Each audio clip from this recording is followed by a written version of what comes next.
El tema que nos toca ahora es el ocultamiento de Dios.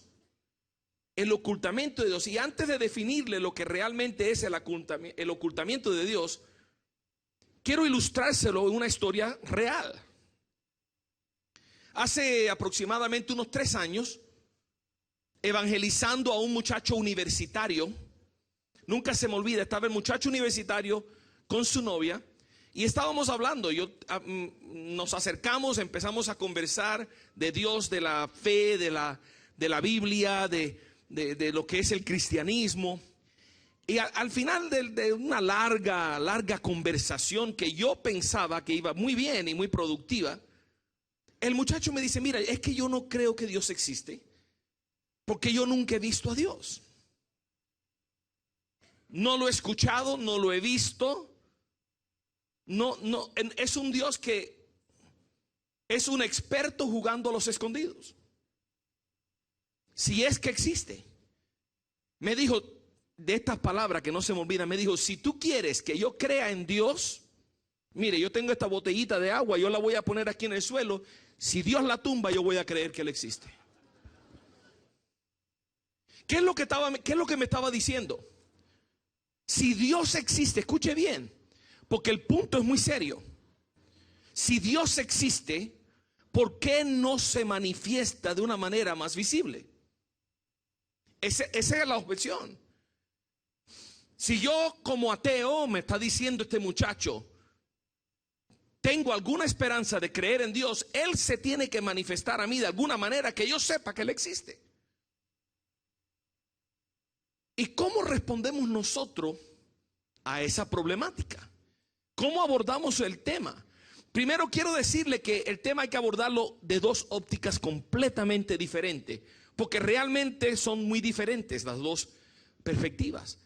Desde la óptica del ateo, el tema es muy diferente al tema cuando lo enfocamos desde la óptica del creyente. El ateo lo vamos a responder más filosóficamente. Vamos a ver su argumento y vamos a mostrarle por qué su argumento no funciona. Y al cristiano, el cristiano también lucha con el ocultamiento de Dios, pero es diferente. Para el creyente, el ocultamiento de Dios es cuando tú le pides a Dios que haga algo y no lo hace. Cuando tú le pides a Dios que se manifieste y no se manifieste. Cuando tú necesitas escuchar una voz de Dios, que Dios te dé alguna instrucción, alguna guianza y no la escuchas. Te preguntas: ¿y dónde estás? ¿Por qué no me respondes? ¿Por qué clamo y oro y pido y no me respondes? No es tanto dudar la existencia de Dios, sino tratar de reconciliar en nuestra mente por qué se esconde, por qué se oculta, por qué no puedo percibir que Dios está comunicándose conmigo. Ven que es un problema completamente diferente para el creyente que lo que es para el ateo.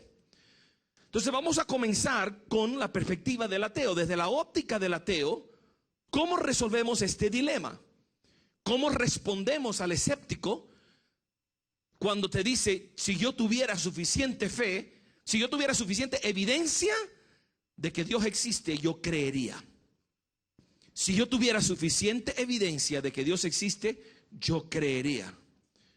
El gran, famoso, muy inteligente ateo del siglo pasado, Bertrand Russell,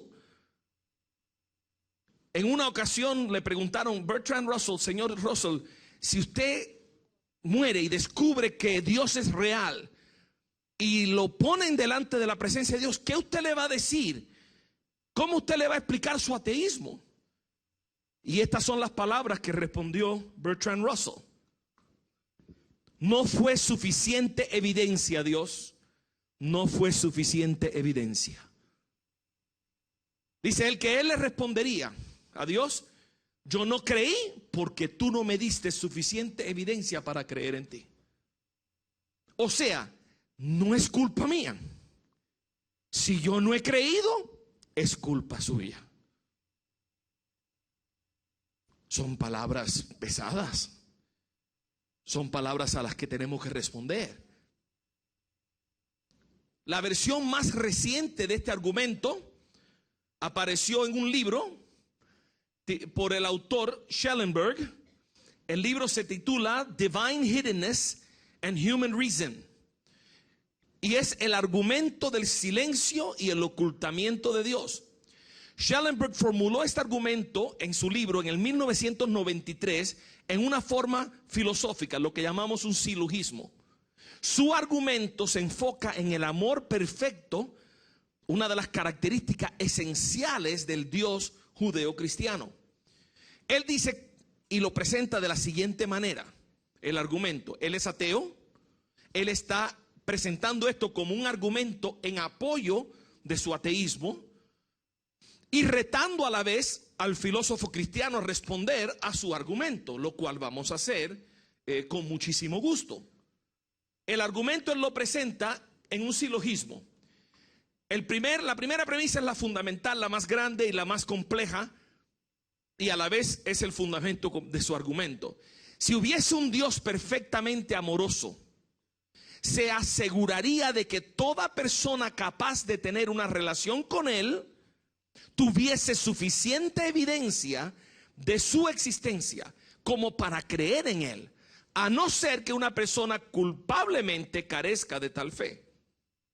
Déjeme desempaquetarle esa primera premisa. Él está diciendo que si Dios es amor, si existe el Dios que nosotros decimos que es un Dios de amor, pues ese Dios se va a asegurar de que toda persona que tiene la capacidad para creer en Él, para tener una relación con Él, Dios se va a asegurar de revelarse a esa persona de tal manera que esa persona pueda creer. No se le va a esconder, porque el amor lo motivaría a que esa persona tuviera todo lo necesario para creer, que no sea culpa de Dios que esa persona no cree. Y él dice, terminando su argumento, dice de esa premisa, a no ser que una persona culpablemente carezca de tal fe. Es decir, a no ser que una persona ya teniendo suficiente evidencia diga aún, yo no quiero creer. Ya entonces esa persona es culpable por no haber creído en un Dios que existe. Esa es su primera premisa. Suena muy racional. ¿Cuál es la segunda premisa de su argumento? Existen no creyentes que son capaces e inculpables. Él dice, si la primera premisa fuera verdad, la segunda premisa no pudiera ser verdad.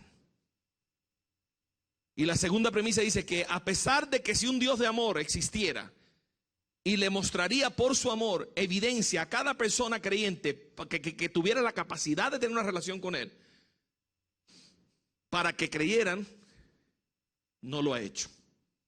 Porque existen ateos y existen agnósticos y existen personas que son capaces de entender y capaces de tener una relación con Dios, pero no la tienen, y no es por culpa de ellos.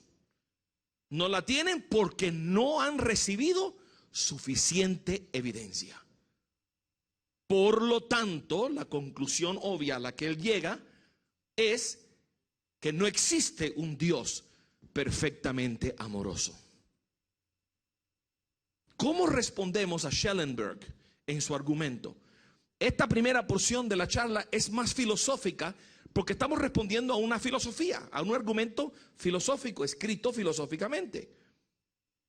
Pero es algo que tenemos que entender. Luego vamos a ver lo más aplicable a nosotros como creyentes. Pero quizás tú conoces a alguien que tiene esta objeción. Quizás este es el obstáculo de algún ser querido. Quizás estás aquí en esta tarde y este es el obstáculo que a ti te previene de rendirte completamente a Cristo. Entonces, escuche bien cómo este argumento aparentemente sólido realmente no lo es. Y para poder evaluar este argumento, vamos a aclarar algunas de las cosas que argumenta Schellenberger. Primero, ¿qué se requiere para que una persona sea capaz de tener una relación personal con Dios? Porque él argumenta que toda persona capaz de tener una relación con Dios personal, Dios tiene que revelarse a ello. Pero nos preguntamos, ¿cuáles son los requisitos? ¿Qué se requiere para que una persona tenga una relación personal con Dios? Desde el lente cristiano, una relación personal con Dios involucra tanto a Dios como a la persona, dando y recibiendo amor en formas apropiadas a sus respectivos estatus. Es decir, para que una persona pueda tener una relación personal con Dios, tiene que haber un Dios que dé amor de una manera apropiada a su persona, a su naturaleza, y tiene que haber un ser humano capaz de dar amor desde su capacidad y su naturaleza. Ese es el primer ingrediente. Ambos son partícipes para que haya una relación. Lo entendemos en los asuntos humanos. No podemos tener una relación con alguien que no es capaz de tener una relación con nosotros. Relación conlleva dos o más partidos que están dispuestos a amar. Si no, no hay relación. Una persona es capaz de recibir el amor de Dios de manera apropiada solo y solamente si esa persona entiende la comunicación amorosa de Dios y aprecia el sacrificio amoroso de Dios a su favor. ¿Cómo podemos amar a Dios? De la única manera que un ser humano realmente puede amar a Dios, es decir, tener una relación personal con Dios, es si entendemos cómo Dios ha querido comunicarnos su amor. Si tenemos oído para oír y mente para entender el mensaje de amor que Dios nos ha dado, el sacrificio que Dios ha hecho por amor, eso es lo que provoca en nosotros una respuesta de amor a Dios. Entonces ya empezamos a ver que hay un problema. Ya empezamos a ver que hay un problema, porque el ateo de calle, no entiende la comunicación de amor que Dios está tratando de hacer con el hombre. No la entiende. Al negar la existencia de Dios, es absurdo hablar de cómo ese Dios que no existe me ama. El ateo carece, por lo menos intuitivamente, del entendimiento necesario para poder entrar en una relación con Dios. A pesar de que Dios sí ha comunicado su amor en una forma que todo el mundo la puede entender. Porque el evangelio de la cruz de Cristo no es un misterio. No es algo profundo y no encierra ninguna fórmula matemática. Todos podemos entender muy claramente lo que es dar la vida por una persona para salvarle la vida a otro. Seguimos evaluando el argumento y aclarando algunos puntos. Una persona es capaz de brindarle amor a Dios solo si esta persona es capaz de responder a la misericordia y a la gracia de Dios con la actitud correcta, con gratitud, con adoración, con fe, con confianza continua. Pero me pregunto, ¿será el ateo capaz de responder a la misericordia y la gracia de un ser que no existe en su mente? El problema más grave que tiene el argumento de Schellenberg es que desde su óptica como ateo, él mismo se descalifica de ser la persona capaz de tener una relación con Dios. Desde su propia óptica y desde su propio fundamento filosófico, él se elimina de esa categoría. Ya eso crea un grave problema para su argumento. Además, estas capacidades cognitivas, de comprensión, afectivas, de amor y de conducta requieren, más fundamental que cualquier otra cosa, la capacidad de concientizar la realidad y la presencia y la actividad de Dios. ¿Será capaz el ateo de concientizar la realidad de un Dios que existe? Yo creo que capaz es. La capacidad está ahí, pero no está la disposición. No está la actitud correspondiente que llevaría a eso. esa capacidad de concientizar requiere en torno a un concepto de Dios lo suficientemente rico como para hacer posible estas capacidades psicológicas. Si el ateo o la persona, hablando en general, no tiene un concepto de Dios suficientemente rico como para provocar esa concientización de Dios, como para provocar esa reacción de gratitud a la misericordia, a la gracia de Dios, entonces no puede tenerlo. No es una persona capaz de tener una relación con Dios. Vamos a proceder ahora a mirar el argumento en sí. Eso es una aclaración de lo que es una relación personal con Dios y qué se requiere. Una pregunta clave que necesitamos para poder evaluar este argumento es: ¿qué se requeriría para que la fe en Dios fuera razonable? Porque cuando alguien te dice yo no tengo suficiente evidencia, la pregunta obvia es: ¿qué constituiría evidencia suficiente? ¿Cómo definimos esto? ¿Qué constituiría evidencia suficiente? Y ahí estamos en un territorio muy resbaloso. Muy resbaloso, porque para una persona suficiente evidencia puede ser una evidencia mínima. Y para otra persona, ver a Lázaro resucitado de los muertos no fue suficiente evidencia para creer que Jesús era el Señor.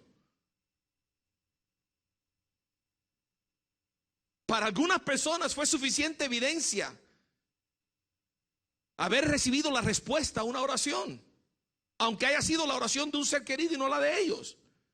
Mientras que otras personas vieron a Cristo resucitado después de 3 días muerto y no creyeron.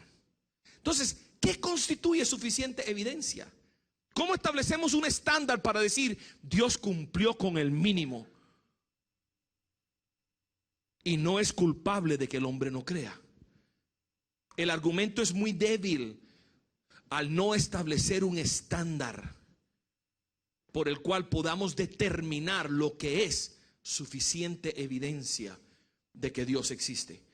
Fe razonable en Dios requiere que, en vista de toda la evidencia a favor y en contra de su existencia, una persona se encuentre que las razones para creer en Dios, que Dios existe, son adecuadas. Eso es lo necesario. Lo mínimo es que tú puedas, como ser humano, evaluar: esta es la evidencia que tengo de que Dios existe.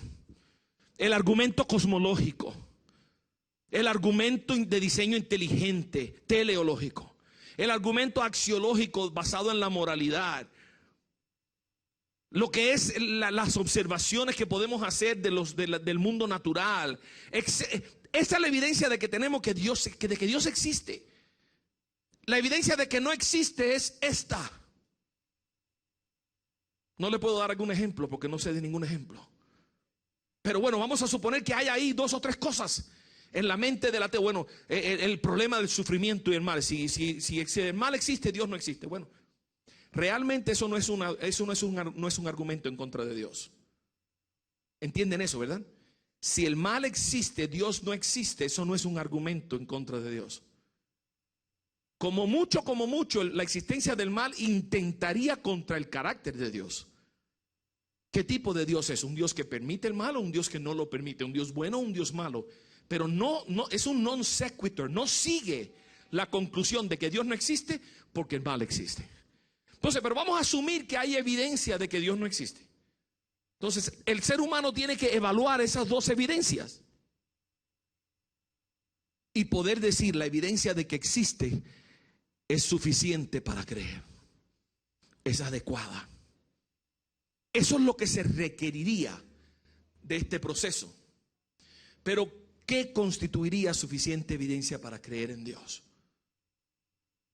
Yo les propongo en esta tarde que el que no quiere creer, no importa la cantidad de evidencia que se presente.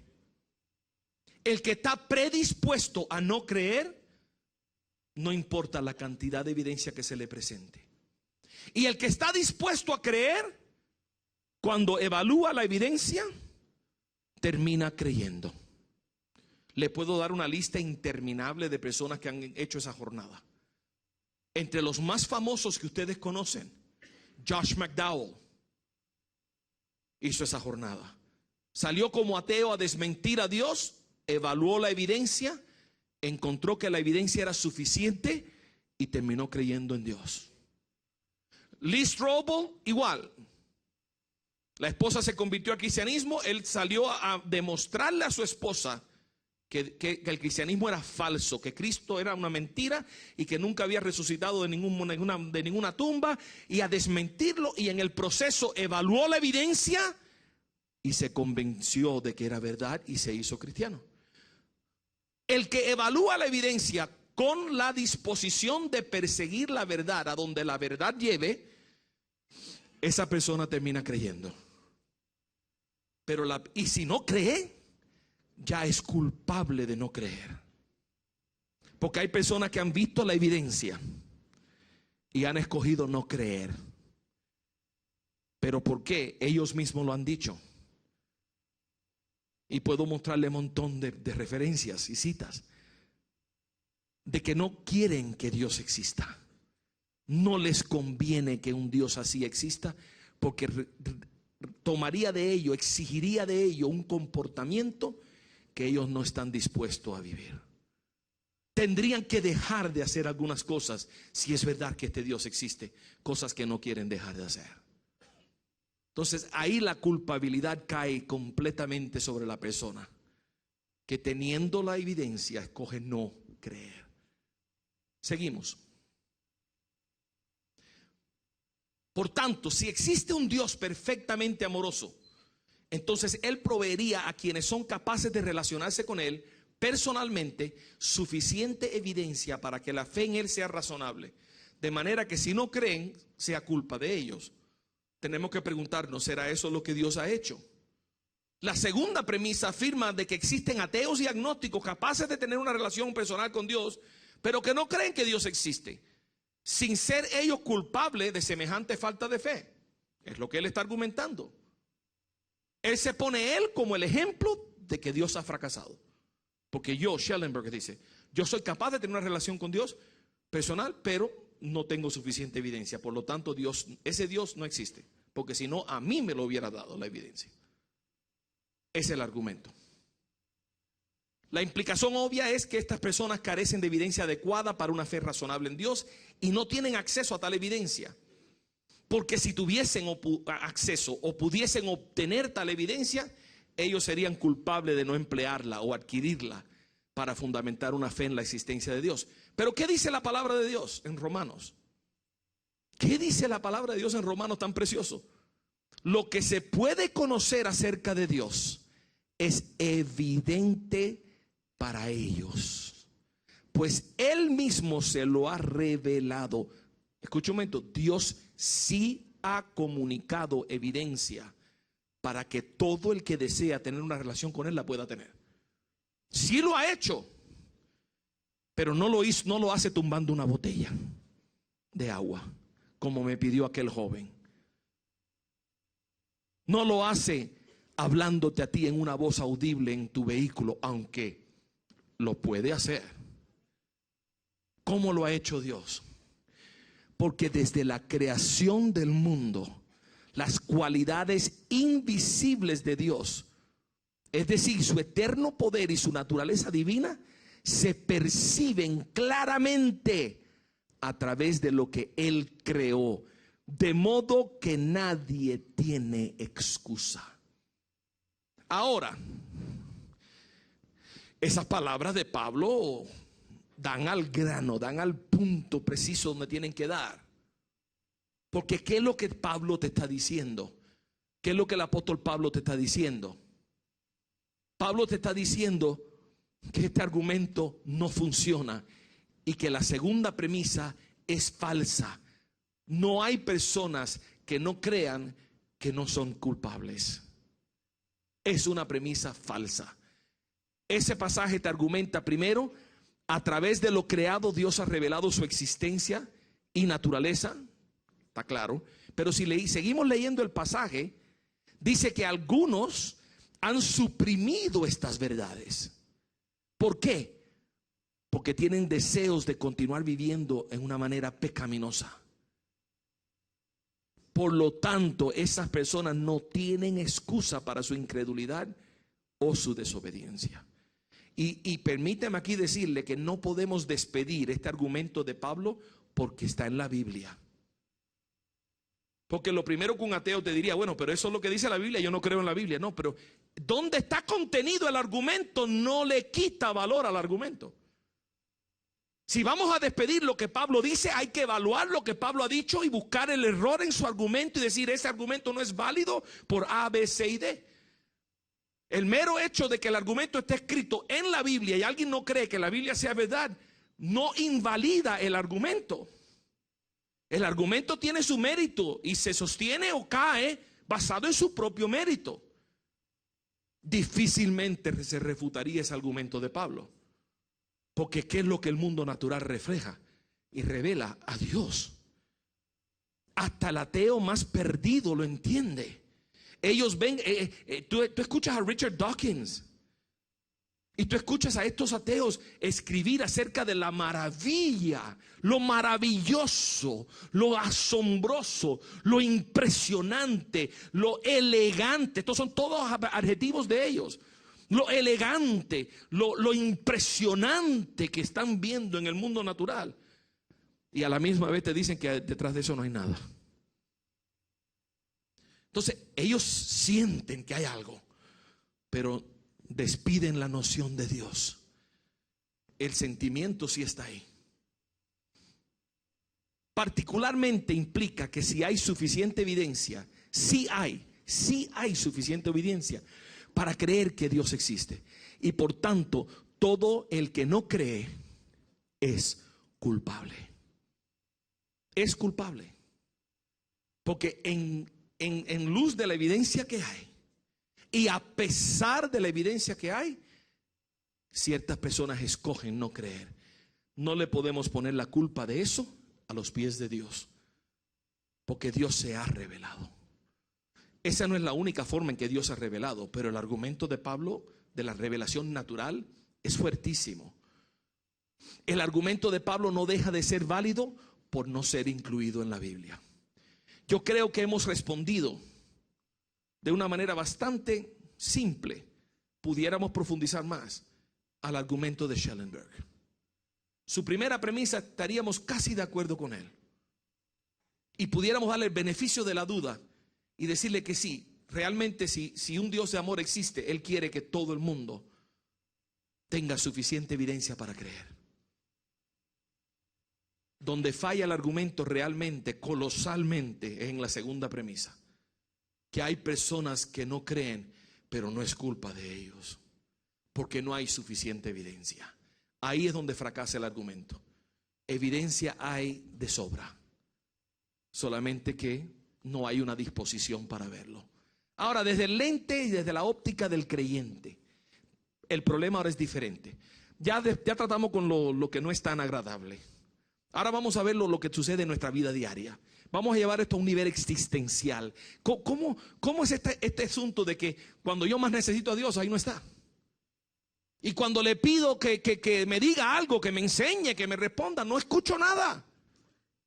Porque es que a veces Dios se esconde. Desde la óptica del cristiano, el ocultamiento de Dios sigue siendo un problema y tenemos que responder a él. El ocultamiento de Dios es un tema bíblico. No es algo que se nos ocurre a nosotros. Los salmistas, wow, ellos expresan mucha angustia con relación al ocultamiento de Dios. Mira lo que dice el Salmo 10. ¿Por qué, Señor, te mantienes distante? ¿Por qué te escondes en momentos de angustia? Son palabras fuertes del salmista. Y encontramos esto a través de los salmos y a través de otras porciones en las escrituras.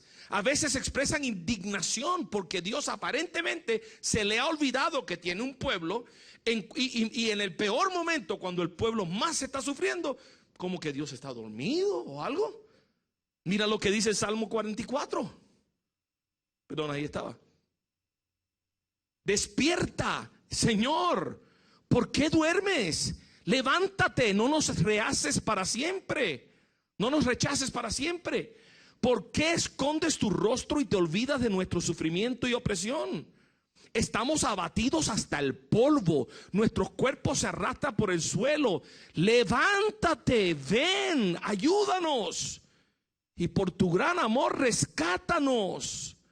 Ese es el clamor de alguien que está pasando por una grave situación y está pidiendo socorro de Dios. Y está indignado de que Dios no le ha respondido de la forma que él quiere en el momento que él necesita que Dios le responda. Entonces, el ocultamiento de Dios es un problema que aún bíblicamente aparece. Pero tenemos que entender algo también. Estas quejas no implican que el salmista o los escritores bíblicos dudaran de la existencia de Dios. Si algo pudiéramos deducir es que quizás están dudando del amor de Dios, pero no de su existencia. Porque los mismos salmistas, en los mismos salmos, en el mismo Salmo 10 que leímos un momento, mira lo que dice el salmista.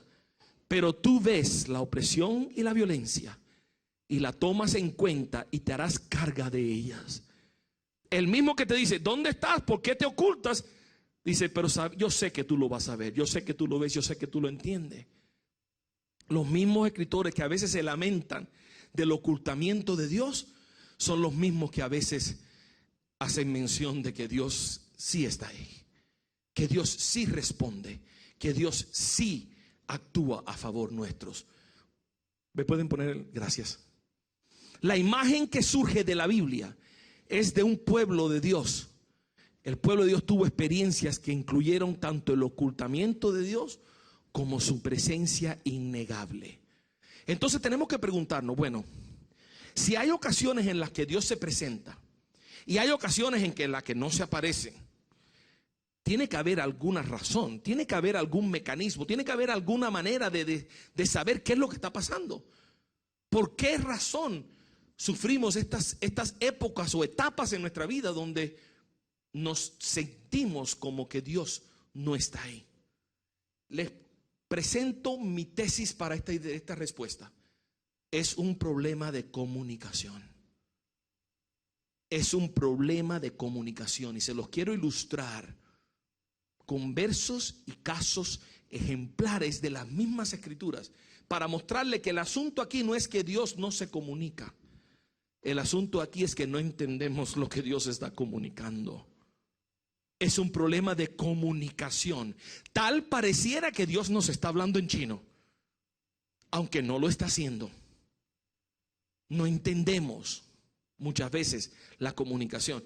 Y mire, no debe de sorprendernos. No es lo mismo que un salmista te exprese lo inescrutable que es Dios, a que Dios mismo te explique lo imposible que es para nosotros entenderlo a Él. A no ser que Él se nos revele y nos explique lo que está haciendo. Dios mismo nos dice esto. Dios mismo nos avisa, oye, no me traten de entender. Si yo no les explico lo que estoy haciendo, ustedes no me van a entender, ni traten. Nuestros límites inherentes como criaturas finitas usualmente rinden inaccesible los razonamientos de la mente de un ser omnisciente. La mente de un ser omnisciente tiene razonamientos que nuestra mente finita no tiene cómo accesarlos. No tiene cómo accesarlos. Mira cómo lo dice Dios, muy claritamente en las Escrituras. En Isaías 55, mis pensamientos no se parecen en nada a sus pensamientos, dice el Señor. Y mis caminos están muy por encima de lo que pudieran imaginarse.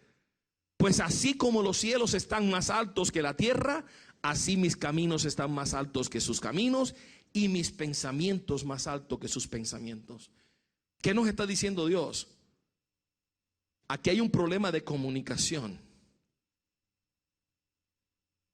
Y es que ustedes no me entienden. Ahora, una pausa. Entonces, ¿cómo es culpa nuestra si no podemos entender a Dios, entonces somos inocentes? No, eso no es lo que está diciendo el Señor. Dios está diciendo que todo lo que tú necesitas entender, Él te lo ha revelado en lenguaje que tú puedes entender. Lo vamos a ver más claro en un momento. Él te lo ha revelado. Pero hay cosas que Dios está haciendo que Dios no te ha dicho lo que está haciendo. La mayoría de las cosas que Dios hace, Él no nos cuenta a nosotros. La mayoría de sus propósitos, estrategias y acciones ocurren en su razonamiento, que está tan elevado que Él no tiene cómo explicarnos a nosotros lo que Él está haciendo. Y por lo tanto tenemos que creer, tenemos que confiar, tenemos que estar tranquilos, que aunque no entendemos, Él sabe lo que está haciendo.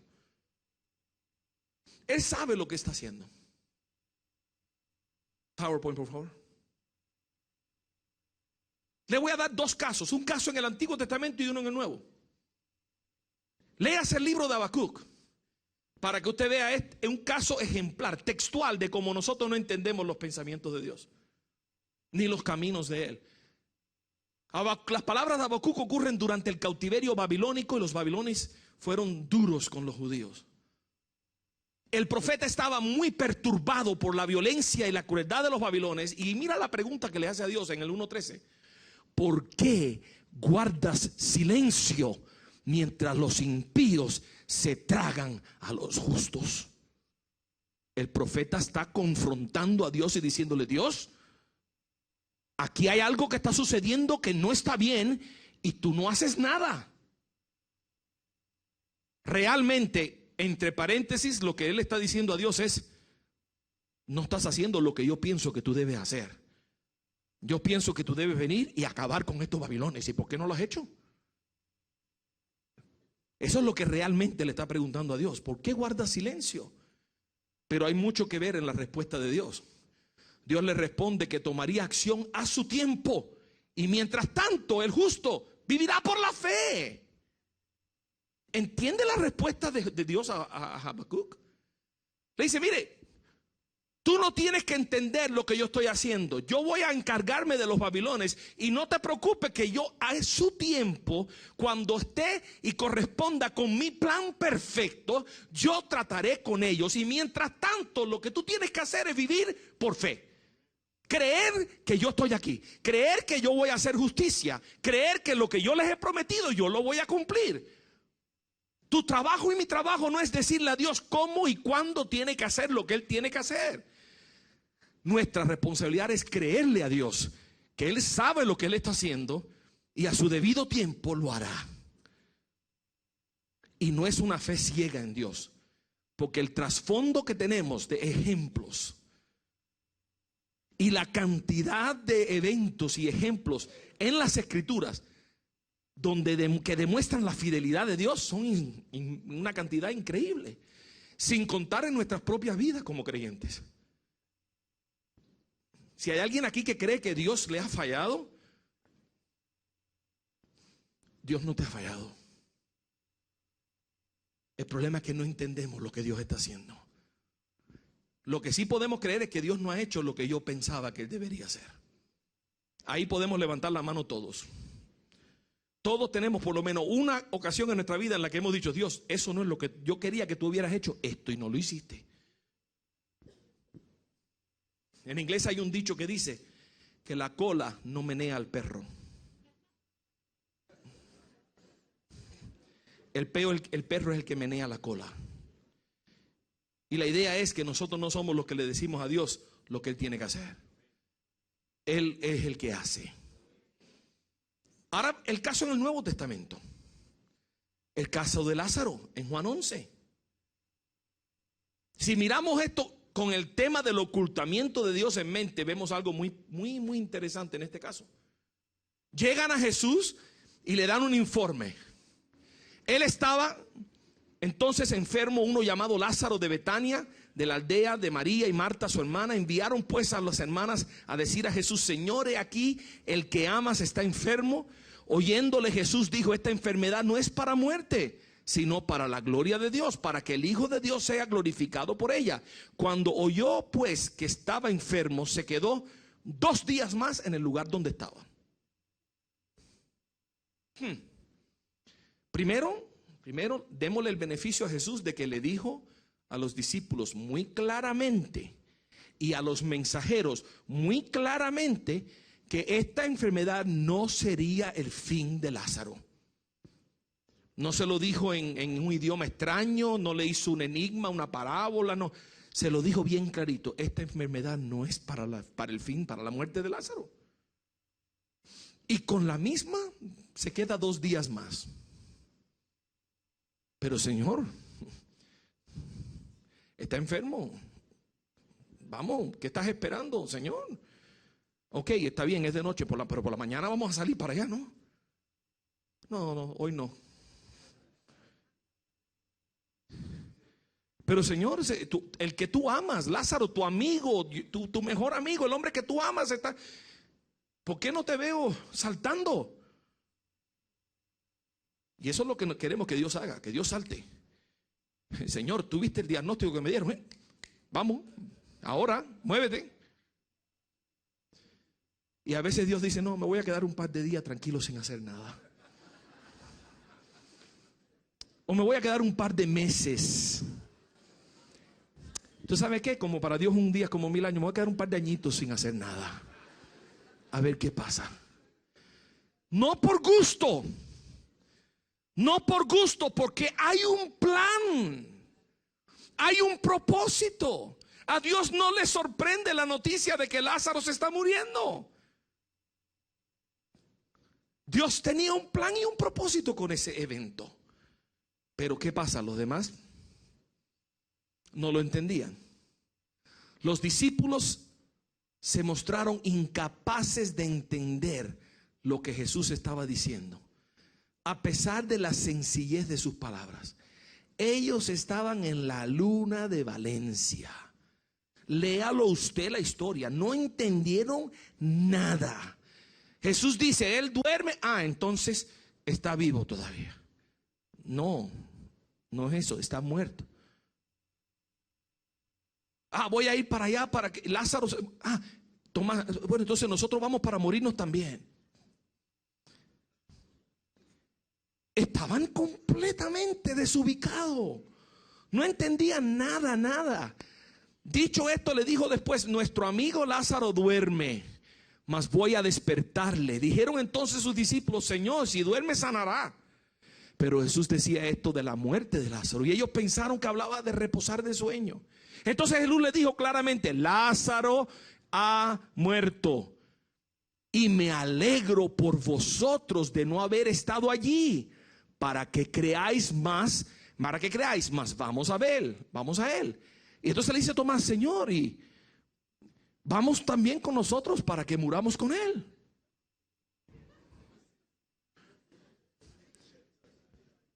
Tus pensamientos y mis pensamientos no son los pensamientos de él. Nuestra manera de proceder no es la manera que él procede. No lo vamos a entender a no ser que él se digne y se tome el tiempo de decir: no, mira, esto es así, así y así. Y aun cuando lo dice, no lo entendemos. El problema no está en Dios, está en nosotros. Los discípulos se mostraron incapaces de entender lo que Jesús estaba diciendo, a pesar de la sencillez de sus palabras. Pero Marta y María también no entendían. Ellas pensaban que si Jesús hubiera aparecido, Lázaro no se hubiera muerto. Y se lo dijeron. También los espectadores cuestionaron de que si Jesús estaba allí, ¿por qué Jesús no vino? Y ¿por qué no hizo algo? Todo el mundo tenía la opinión de que Dios había fallado, porque Dios no se había aparecido a tiempo. Dios se había ocultado, se había escondido cuando más lo necesitaban, y aquí está su mejor amigo muerto. ¿Cómo es posible que haya fallado de esta manera? Nadie entendía lo que Jesús estaba haciendo. Nadie. Vino pues Jesús y halló que hacía 4 días que Lázaro estaba en el sepulcro. Y Marta dijo a Jesús: Señor, si hubieses estado aquí, mi hermano no habría muerto. María, cuando llegó donde estaba Jesús, al verle, se postró a sus pies diciéndole: Señor, si hubieses estado aquí, no habría muerto mi hermano. Las dos le dijeron lo mismo: Señor, se murió por culpa tuya. Se murió porque tú no llegaste. ¿Dónde estabas? ¿Qué estabas haciendo que era tan importante que no podías venir a ayudar a tu amigo Lázaro? Cuando Lázaro más te necesitó, ¿dónde estabas, Dios? Eso es lo que le están diciendo a Jesús. nos fallaste. Nosotros pensábamos que tú ibas a venir, por eso te mandamos a buscar. Lázaro tenía fe que tú ibas a venir y que lo ibas a sanar. Todos andábamos creyendo, proclamando, decretando y todo lo demás de que tú ibas a sanarlo. Y ahí está muerto. ¿Qué pasó? No entendían lo que Dios estaba haciendo. Y los que estaban allí con él, igual. Dijeron entonces los judíos: mirad cómo le amaba. Y algunos de ellos dijeron: sí, pero ¿no podía este que le abrió los ojos a los ciegos haber hecho algo para que Lázaro no se hubiera muerto? Sí, mucho amor, pero ¿y dónde estaba? Así que tiene poder para sanar a los enfermos y su amigo no lo sana. No sé, algo me parece extraño ahí. Igual ellos tampoco entendían. Estos dos casos, Habacuc y Lázaro, te enseñan y me enseñan a mí que el ocultamiento de Dios, lo que nosotros percibimos como que Dios no está haciendo nada porque no lo vemos, porque no lo entendemos, realmente no es que Dios no está haciendo nada. Es que lo que Dios está haciendo está por encima de lo que nosotros podemos entender y procesar y esperar en respuesta al ocultamiento de Dios. Sabemos que Dios sí se ha manifestado. En la Biblia encontramos un Dios que se aparece a personas, hace milagros maravillosos, innegables, habla con voz audible y muchas otras cosas que hoy no vemos, pero en la Biblia lo hemos encontrado. Dios se ha manifestado. ¿Y por qué es esto? ¿Por qué estaba Dios tan presto para revelarse y demostrarse en los tiempos bíblicos, pero hoy parece estar oculto o silente? Es otra forma en que miramos este argumento. Dios utilizó los milagros y la comunicación directa con la gente para revelarles su carácter y naturaleza, al igual que sus planes y sus mandamientos. Todo eso está ahí en las Escrituras. Dios se ha revelado abundantemente a través de la historia. Desde Génesis en adelante, Dios viene revelándose. Pero nosotros vivimos en unos tiempos diferentes. La revelación de Dios fue progresiva. Es decir, que Dios se fue revelando poquito a poquito. Suave, suave. Y la revelación de Dios fue aumentando hasta llegar a una revelación total de lo que nosotros podíamos percibir de Él. Entonces, ¿por qué Dios no continúa hablándonos hoy en forma audible? ¿Por qué? Perdón, un momentico, me está entrando una llamada. ¿Dios? ¿Sí? ¿Cómo? Mira, yo necesitaba que tú te aparecieras hoy mismo, aquí mismo en el altar conmigo, para que la gente sepan que tú... ¿Cómo? Que ya tú... La Biblia. Ah, sí, yo sé. Tú me hablas por la Biblia. Sí, Señor, pero es que tú sabes que a veces la gente... es porque no leen la Biblia, ¿no? Señor. Ya entiendo, Señor. Sí, cómo no. Y una preguntita más antes que cuelgue, Señor. ¿Por qué se me cayó el pelo tan rápido, tan temprano, Señor?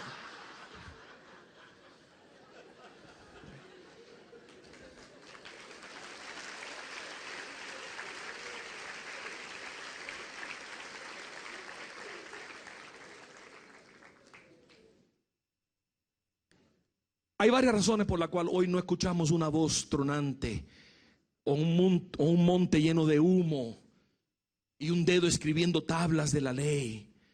Primero es porque ya Dios ha hablado y sus palabras han sido registradas milagrosamente para nuestros tiempos en un libro que se llama la Biblia.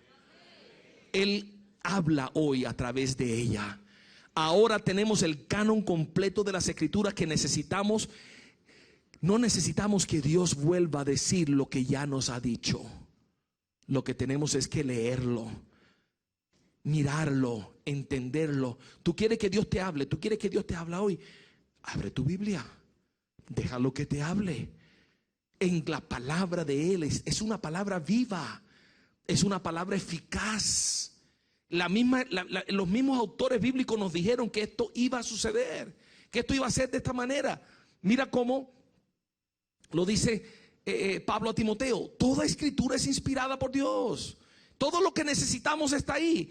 Es todo lo que necesitamos para enseñarnos, para reprendernos, para corregirnos, para instruirnos en justicia, hasta que lleguemos a ser aquel hombre, aquel siervo de Dios enteramente capacitado para hacer toda buena obra.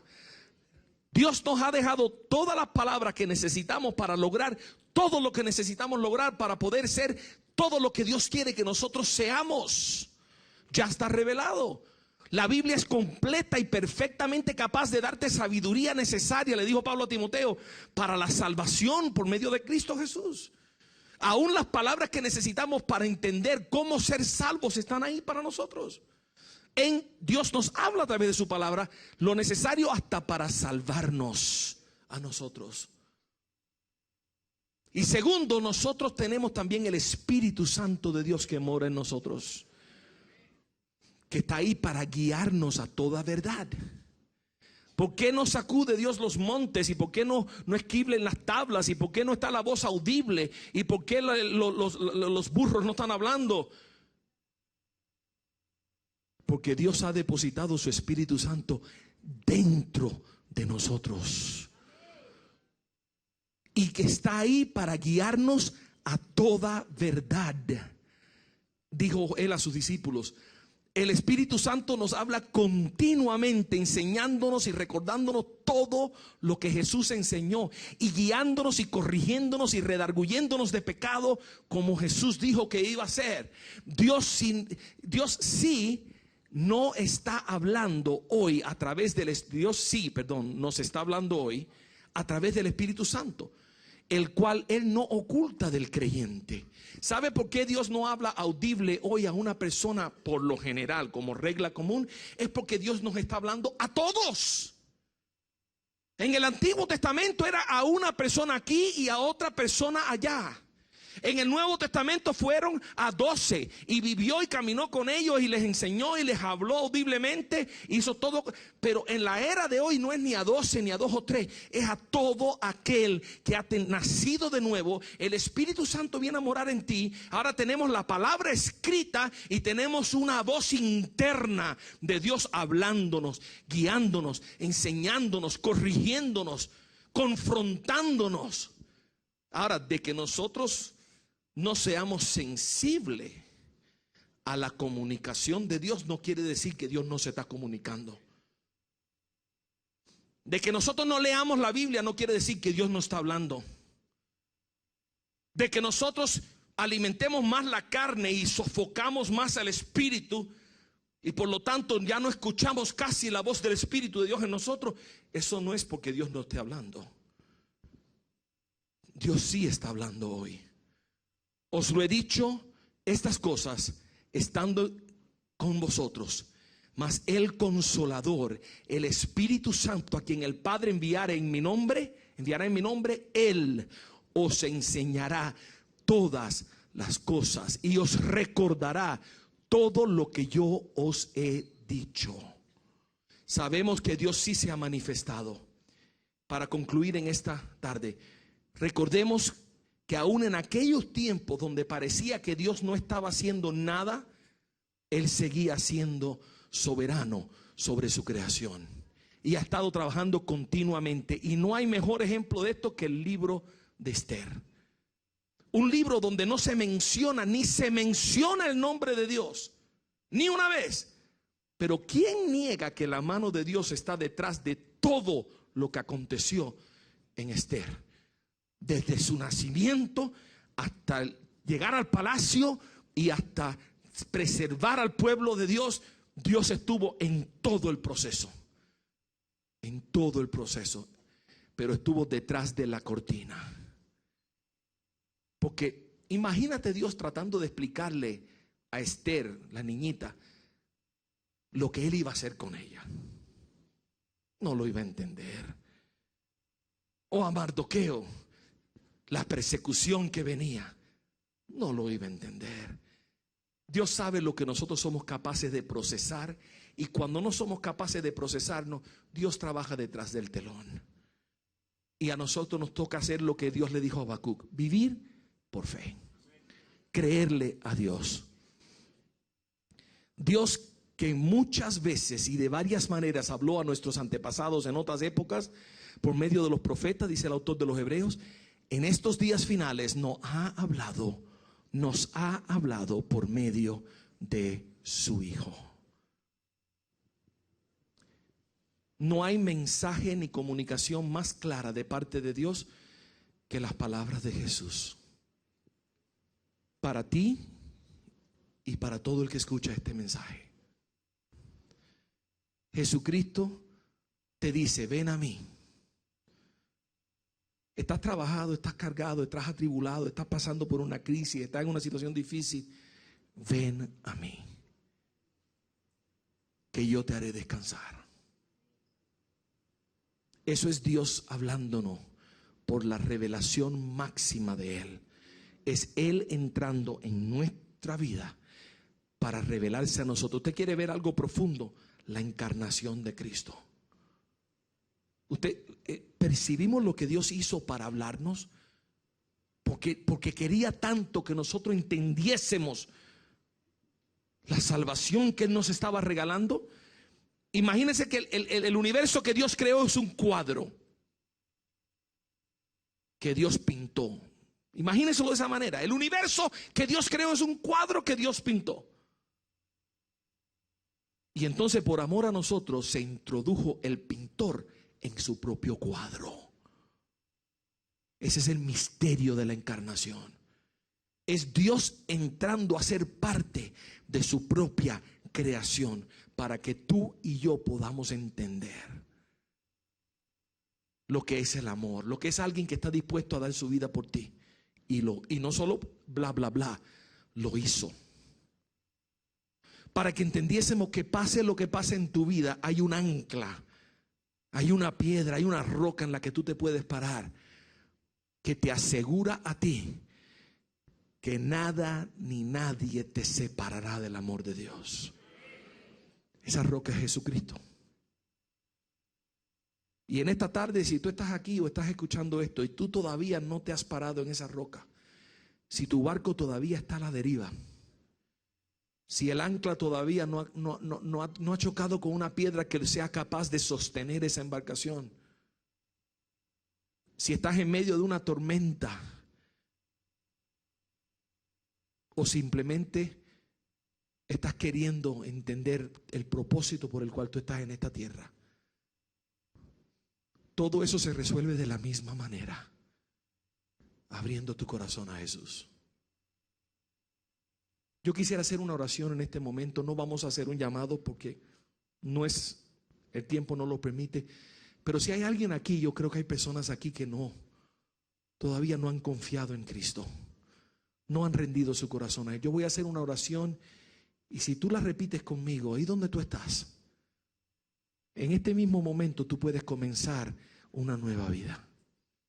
Todo lo que hacemos aquí para contestar todas estas preguntas, realmente lo que queremos es remover los obstáculos que impidan que tú puedas confiar en Dios. Y quizás el Dios que tú pensabas que no te escuchaba y que no estaba aquí y que se ha desaparecido cuando más tú lo has necesitado en tu vida, quizás te necesitabas escuchar hoy que Él nunca se ha desaparecido, que Él estaba ahí, que Él te ama con todo su ser y quiere darte vida y vida abundante y vida eterna. Si quieres aceptar ese salvavidas en este momento en tu vida, repite conmigo esta oración. Padre, en este momento, Señor, me rindo. Ya no puedo más, Señor. Tú sabes, Señor, hasta dónde yo he tenido que pasar. Pero yo quiero el refugio. Yo necesito el socorro. Yo necesito que tú me perdones. Que me perdones. Que me perdones. Yo creo que Jesucristo es Dios. y que murió en esa cruz por amor a mí y que resucitó de los muertos para que un día yo también disfrute de la vida eterna. Me rindo a ti, Señor. Sálvame, cámbiame, haz de mí lo que tú quieras, Señor. En el nombre de Jesús. Amén. Amén. Dios les bendiga.